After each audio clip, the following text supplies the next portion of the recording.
সমস্ত জল্পনা কল্পনার অবসান ঘটিয়ে প্রফেসর ইউনূসের সেই রিসেট বাটন এখন কার্যকর করছেন বাংলাদেশের বর্তমান প্রধানমন্ত্রী জনাব তারেক রহমান। খুবই ইন্টারেস্টিং এবং খুশির খবর।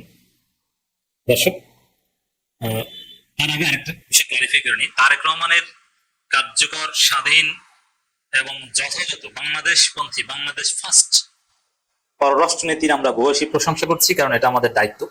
এনকারেজ করতে হবে এবং সরকারকে সমর্থন করতে হবে। জনগণ সরকারের যে পাশে আছে এটা বোঝাতে হবে, যাতে এই পথে হাঁটতে পারে। এর মানে এই নয় যে বিএনপি ভুল করলে আমরা সেটা সমর্থন করি, বা এর মানে এই নয় যে আমরা বিএনপি করি এখন। না, we are not BNP, never BNP, we are against BNP. হ্যাঁ, জামাত ক্ষমতা আসলে তখন জামাতের সমালোচনা করবো হয়তো, কারণ সমালোচনা করা, জনগণের পক্ষে কথা বলা, সরকারের ভুল ত্রুটি পর্যালোচনা করা, এটাই আমাদের কাজ। এই জন্য বিএনপির ভুল ত্রুটি সমালোচনা পর্যালোচনা এটা চলতে থাকবে, বরং আরো বাড়বে। একই সাথে পররাষ্ট্রনীতির মতো একটা স্পর্শকতার জায়গায় তারেক রহমান সরকার ভালো করছে, এখানে আমাদের অ্যাপ্রিসিয়েট করতে হবে, এটা দায়িত্ব। এই জায়গায় যদি আমরা তারেক রহমানকে সফল হতে সহায়তা না করি, তাহলে পুরো জাতির জন্য দুর্ভাগ্য। এটা কেউ মনে করবেন না যে ভাই আবার বিএনপি দালাল টালাল হয়ে গেছে কিনা, বিএনপি সুযোগ সুবিধা দিয়ে ম্যানেজ করে ফেলেছে কিনা। না, নেভার, আমরা কখনো বিএনপি না। এবং ভোটের সময় তো আর আমরা নিরপেক্ষ বা সুশীল হতে পারি না। ভোটের সময় তো একটা পক্ষে ভোট দিতে হবে, এটা আমি স্পষ্ট বলে নিই, কোনো বিভ্রান্তি রাখতে চাই না। ভোটের প্রশ্ন আসলে আমি ধানের শীষে ভোট দেওয়ার পক্ষে না, বরং বিরুদ্ধে। ভোটের প্রশ্ন আসলে লাস্ট অ্যাপারেটাসের মতো যদি থাকে, তাহলে অবশ্যই দাঁড়িপাল্লার পক্ষে।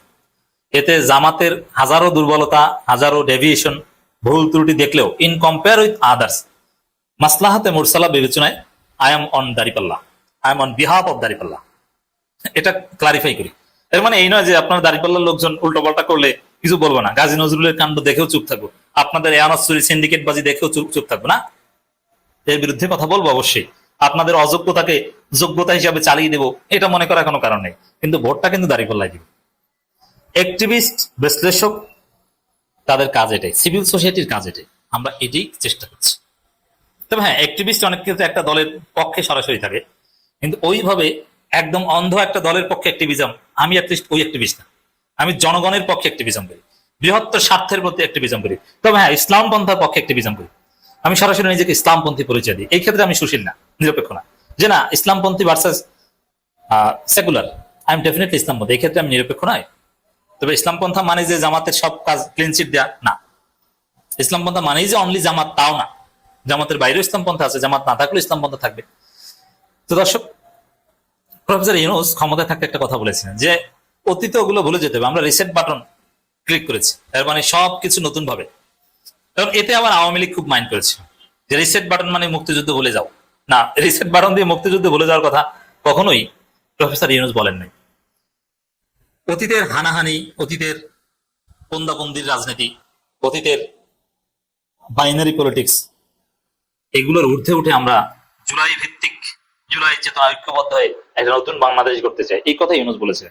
অবশ্য জুলাই তো ৭১-এর ধারাবাহিকতা বা ৭১ জুলাই, এটা কিছুতেই কন্ট্রাডিক্টরি না। আওয়ামী লীগ এই রিসেট বাটনের মাধ্যমে ৭১-কে ভুলিয়ে দেওয়ার ব্যাখ্যা করেছিল, কারণ আওয়ামী লীগের গায়ে আঘাত লেগেছিল। আসলে ওই রিসেট বাটনের নানান পার্সপেক্টিভ বা ডাইমেনশন আছে। একটা গুরুত্বপূর্ণ ডাইমেনশন হচ্ছে রিসেট বাটনের, প্রফেসর ইউনূসের রিসেট বাটনের, বাংলাদেশের পররাষ্ট্রনীতি, বাংলাদেশের রাষ্ট্র ব্যবস্থা ঢেলে সাজানো। আগের বাটন এগুলো সব বাদ, নতুন ভাবে সংস্কারের মাধ্যমে বাংলাদেশকে নতুন ভাবে সামনে এগিয়ে নিয়ে যাওয়া, এটা ছিল রিসেট বাটনের একটা ডাইমেনশন। তার মধ্যে খাসাতান ভারতের সাথে বাংলাদেশের সম্পর্ক, বাংলাদেশের পররাষ্ট্রনীতি নতুন ভাবে ঢেলে সাজানো, বাংলাদেশ ফার্স্ট, এই নীতিতে বাংলাদেশের পররাষ্ট্রনীতি অপারেট করা, এটা ছিল রিসেট বাটনের অন্যতম দিক। কিন্তু প্রফেসর ইউনূস ভালো ভালো লক্ষ্য উদ্দেশ্য নিয়ে, চেষ্টা নিয়ে ক্ষমতায় আসলেও প্রফেসর ইউনূস সফল হতে পারেননি, তাকে সফল হতে দেওয়া হয়নি। ইউনূস সরকার কিন্তু ব্যর্থ, ডেফিনেটলি ব্যর্থ। কিন্তু প্রফেসর ইউনূসের রিসেট বাটন আবার এখন কার্যকর করেছেন তারেক রহমান, এই জন্য তিনি ধন্যবাদ পেতে পারেন। বিশেষ করে দেখেন, বিবিসি বাংলা একটা চমৎকার রিপোর্ট করেছে। এই রিপোর্টটা দেখে আসলেই আমার কাছে স্পষ্ট মনে হয়েছে যে তারেক রহমান সেই রিসেট বাটন আবার নিয়ে এসেছেন।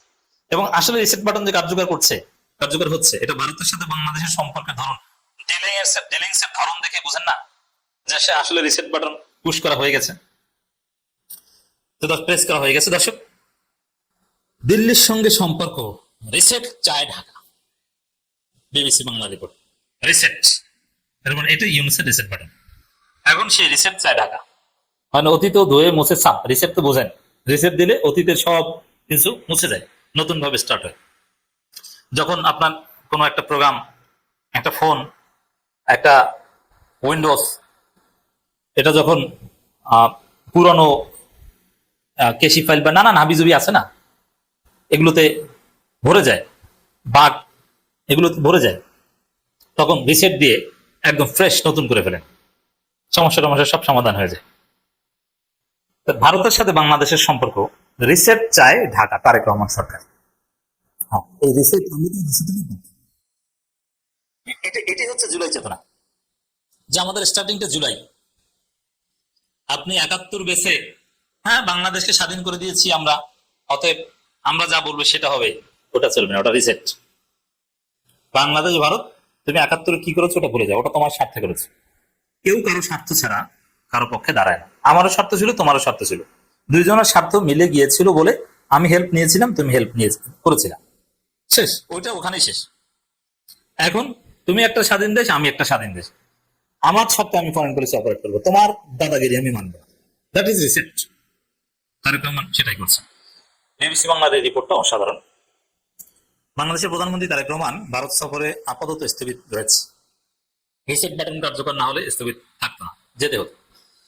দ্বিপক্ষীয় সফরের জন্য ভারতের প্রস্তাব ও আগ্রহ থাকলেও শেষ পর্যন্ত তা হয়নি। আগে থাকতো বাংলাদেশের আগ্রহ, এখন থাকে ভারতের আগ্রহ, এটাও রিসেট।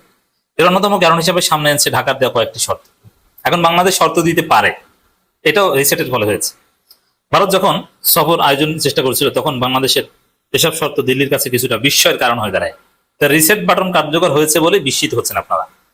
এর আগে সেপ্টেম্বরে অনুষ্ঠেয় ব্রিক্স সম্মেলনে বাংলাদেশকে আমন্ত্রণ জানিয়েছিল ভারত। ঢাকা সেই আমন্ত্রণে সাড়া দেয়নি, বরং বাংলাদেশ দ্বিপক্ষীয় সফরে বেশি আগ্রহ ছিল। ব্রিক্স সম্মেলনে বাংলাদেশের অনাগ্রহের বিষয়টি জানার পর ভারত দ্রুত দ্বিপক্ষীয় সফরের উদ্যোগ নেয়।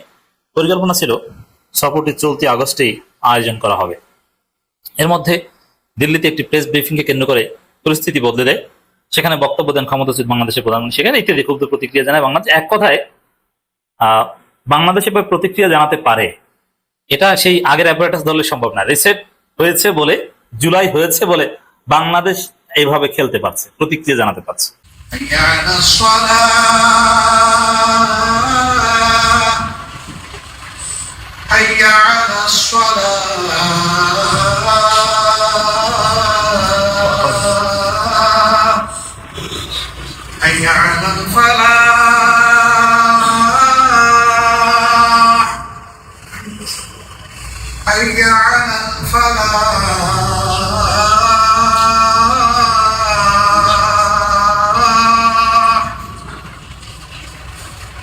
Allahu Akbar, Allahu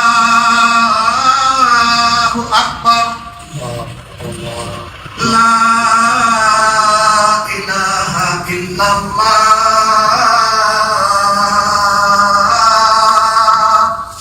11 দলীয় জোটের বৈঠক ছিল 23 তারিখে। সেই বৈঠকের সময়, বৈঠক চলাকালীন সময়েই হঠাৎ মাগরিবের নামাজের ওয়াক্ত হয়ে যায়।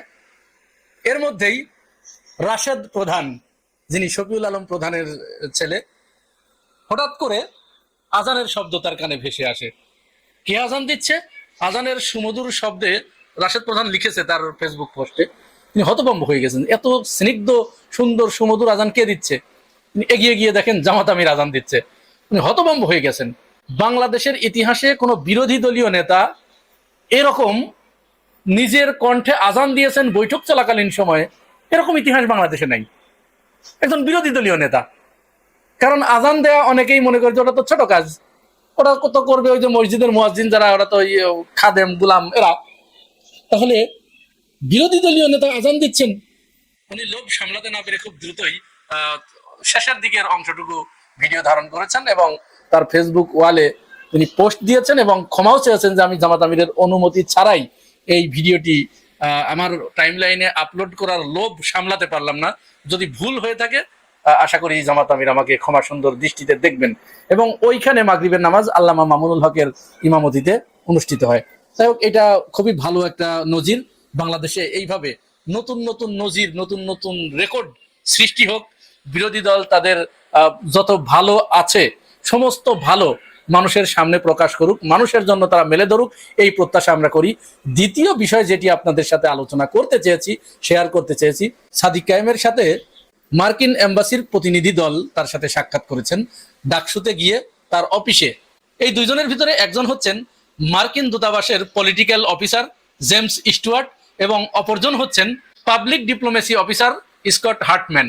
এরা স্বয়ং সাদিক কায়েমের ডাকসুর যে অফিস ভিপির জন্য সেই অফিসে গিয়ে সাক্ষাৎ করেছেন। এখানে বিভিন্ন বিষয়ে আলোচনা হয়েছে, বিশেষ করে বাংলাদেশের শিক্ষার্থীদেরকে মার্কিন যুক্তরাষ্ট্রের বিভিন্ন বিশ্ববিদ্যালয়ে আরো কি করে সহজভাবে স্কলারশিপ দেওয়া যায়, তাদেরকে সেখানে বিভিন্ন সামাজিক সাংস্কৃতিক কার্যক্রমে অংশগ্রহণ করানো যায়। এরপরে বাংলাদেশস্থ মার্কিন এম্বাসির মাধ্যমে বাংলাদেশে বিভিন্ন সাংস্কৃতিক সংগঠনের আয়োজন করে সেখানে শিক্ষার্থীদেরকে, বাংলাদেশি শিক্ষার্থীদেরকে কিভাবে আরো বেশি অংশগ্রহণ করানো যায়, তাদের দক্ষতা, মেধা, শ্রম এইগুলো যাতে আরো বৃদ্ধি পায়, এই বিভিন্ন বিষয়ে তাদের সাথে আলাপ আলোচনা হয়েছে। এইটা কি কখনো বাংলাদেশের একটি ছাত্র সংগঠন, বিশেষ করে ছাত্র শিবিরের মতো একটি ছাত্র সংগঠন এর আগে কখনো এটা কল্পনা করতে পেরেছে? সময় তাদের এসেছে, তাদের মেধা, তাদের যোগ্যতা, তাদের ইতিবাচক রাজনীতি, এগুলোই কিন্তু মূলত তাদেরকে এই সমস্ত জায়গায় পৌঁছিয়ে দিয়েছে। আর বিশেষ করে সাদিক কায়েম যেহেতু ঢাকা দক্ষিণের মেয়র হিসাবে নির্বাচিত করবেন, জামাত ইসলাম ইতিমধ্যেই তার নামটি ঘোষণা করেছে, তাহলে তাকে তো এই সমস্ত কাজগুলো আরো বেশি বেশি করে করা দরকার। সেই লক্ষ্যেই সাদিক কায়েম তিনি ঘোষণা দিয়েছেন যে আজ থেকে এই ঢাকা দক্ষিণ সিটির যতগুলো বাড়ি আছে প্রত্যেক বাড়িতে বাড়িতে তিনি যাবেন এবং তাদের খোঁজ খবর নেবেন। বিশেষ করে যে সমস্ত বাড়িতে শিক্ষার্থীরা আছে তাদেরকে তিনি গাইড করবেন। তারই ধারাবাহিকতায় আজকে তিনি ঢাকা দক্ষিণে ছাত্র শিবির আয়োজিত A+ শিক্ষার্থীদের একটি সংবর্ধনা অনুষ্ঠানের আয়োজন করা হয়েছিল। সেই অনুষ্ঠানে সাদিক কায়েম গিয়েছিলেন এবং তিনি যে ক্রমান্বয়ে শিক্ষার্থীদের মাঝে অত্যন্ত জনপ্রিয় হয়ে উঠছেন তারই একটা নমুনা দেখুন। তিনি ওই অনুষ্ঠানে গিয়েছেন, সেখানে ছাত্র শিবিরের সভাপতি আছে সাদ্দাম হোসেন, কিন্তু শিক্ষার্থীরা A+ প্রাপ্ত শিক্ষার্থীরা, সংবর্ধনা প্রাপ্ত শিক্ষার্থীরা সাদিক কায়েমের সাথে একটা ছবি তোলার জন্য দেখুন তারা কিভাবে উদ্দীপ হয়ে গেছে এবং তারা খুব চেষ্টা করছে ভিড় ঠেলে কে আগে যাবেন। দেখুন ভিডিওটা। বিপি সাদিক কায়েমের সাথে ছবি তোলার জন্য আসলে একজন এসছেন প্রেস হাতে নিয়ে। ওই পাশে কিছু শিক্ষার্থীরা কিন্তু এখানে এসেছেন।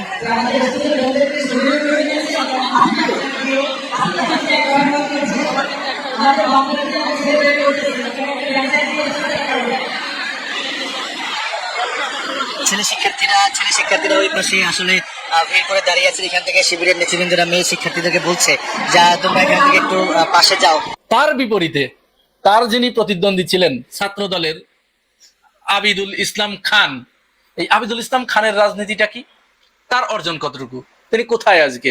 বড়জোর হয়তো ছাত্র দলের তিনি একটা পোস্ট পাবেন কেন্দ্রীয় পর্যায়ে, এরপরে তিনি কি করবেন? ইতিমধ্যেই তার রাজনৈতিক ক্যারিয়ারের সাথে, তার জীবনের সাথে, তার চরিত্রের সাথে যে কলঙ্কটুকু লেগে গেছে, এইটুকু তিনি কি করে থাকবেন? তিনি তো শুরুতেই হোঁচট খেলেন, চাঁদাবাজির অভিযোগে তিনি প্রচন্ডভাবে অভিযুক্ত হয়েছেন এবং এই ব্যাপারে চ্যানেল ওয়ানে একটি রিপোর্ট প্রকাশিত হয়েছে। ঢাকা বিশ্ববিদ্যালয়ের সোহরাওয়ার্দী উদ্যান এবং এর আশেপাশে সংঘবদ্ধ চাঁদাবাজ যারা বিভিন্ন সময়ে বহিরাগত শিক্ষার্থীদের বা দর্শনার্থীদের জোর করে মারধর করে তাদের কাছ থেকে চাঁদা আদায় করেছে, তাদেরকে মারধর করেছে, তাদের কাছ থেকে ছিনতাই করেছে, এই জাতীয় যে ছেলেপেলেগুলো আছে, একটা গ্রুপ, যেটা গ্যাং তৈরি হয়েছে, এই গ্যাং ওই খবরে প্রকাশ করা হয়েছে, দুইজন পরিচালনা করছে। এক হচ্ছে ছাত্র দলের সবচেয়ে ভালো হিসেবে যেটা পরিচিত হামিম, তানভীর বাড়ি হামিম, একে বলা হয় ছাত্র দলের সবচেয়ে ভালো একজন নেতা। তো এখানে আসলে আমাদের একটা কথা থেকে যায়, একটা কথা প্রায়ই আমি বলি যে এক লোক বলতেন তার 4টা ছেলে, এই 4টা ছেলের ভিতরে সবচেয়ে ভালো যেটা, সেটা গাছে উঠে মানুষের মাথা ধরে প্রসাব করে। তো সেই ভালোটার অবস্থা যদি এই হয়, তানভীর বাড়ি হামিম তার একটা গ্রুপ আছে, যে গ্রুপটা, সেই গ্রুপটা এই ছিনতাইয়ের সাথে জড়িত, আর অপর আরেকজন আবিদুল ইসলাম খান, তার একটা গ্রুপ আছে, এরাও এই ছিনতাইয়ের সাথে জড়িত, চাঁদাবাজির সাথে জড়িত। এবং এই দুইটা গ্রুপের ছেলেপেলেগুলো এক হয়ে তারা এই সোহরাওয়ার্দী উদ্যান এবং ঢাকা বিশ্ববিদ্যালয়ের আশেপাশে এই অপকর্মগুলো করে বেড়ায়। তো এই চ্যানেল ওয়ান এই জাতীয় একটা রিপোর্ট প্রতিবেদন তৈরি করার পরে সরকারের উচ্চ মহল থেকে তাদেরকে চাপ দিয়ে সেই রিপোর্টটি সরিয়ে ফেলানো হয়েছে। তবে তার আগেই তো ছড়িয়ে যাবার যা তা তো ছড়িয়ে গেছেই, মানুষের ওয়ালে ওয়ালে ছড়িয়ে পড়েছে। সেই ভিডিওটা আসুন আমরা অল্প একটু দেখি। আরিফ ফয়সাল ও তৌফিক ওমর রোমান, শেখ তানভীর বাড়ি হামিমের গ্রুপে এবং তাবিবু আসিফ খান, সাহিল রহমান চৌধুরী, মাহাদি সহ বেশিরভাগ সদস্য আবিদুল ইসলাম খানের গ্রুপে রাজনীতি করেন। বহিরাগতদের মারধরের একাধিক ঘটনায় বিশ্ববিদ্যালয়ের একই শিক্ষার্থীদের দেখা গেছে। ফুলার রোডে ঘুরতে এসে মারধরের শিকার হওয়ার অভিযোগ ইউল্যাবের সাবেক এক শিক্ষার্থীর। ঘটনার সিসিটিভি ফুটেজ পর্যবেক্ষণ করে দেখা যায় এই হামলার নেতৃত্ব দিয়েছে 2025-26 শিক্ষাবর্ষের আসাম। সাথে ছিলেন সানিয়াত শুভ, অমিত হাসান অমি, কাফি আব্দুল্লাহ, জাবির মাহমুদ, শিহাব উদ্দিন, তাওহিদুর রহমান প্রভাত, আব্দুল্লাহ সামি, ফাহিম মুসা এবং মুবিন মাহমুদ। হামলার কথা স্বীকার করলেও এটি বড় ঘটনা নয় বলে দাবি শামসের। আমাদের মাঝে একটা ছোট মারামারি হয়েছিল, যেটা পরবর্তীতে আমরা পারিবারিকভাবে মীমাংসা করি। এই ভিডিওগুলো দেখার পরে আমরা এটা নিশ্চিন্তে বলতে পারি আবিদুল ইসলাম খান সাদিক কায়েমের রাজনীতির কাছে হেরে গেছে। সাদিক কায়েমের ক্যারিয়ারের কাছে তার ক্যারিয়ার অনেকটা টিমে আলোর মতো নিষ্প্রভ। প্রিয় ভাই ও বোনেরা, এই পুরো বিষয়টা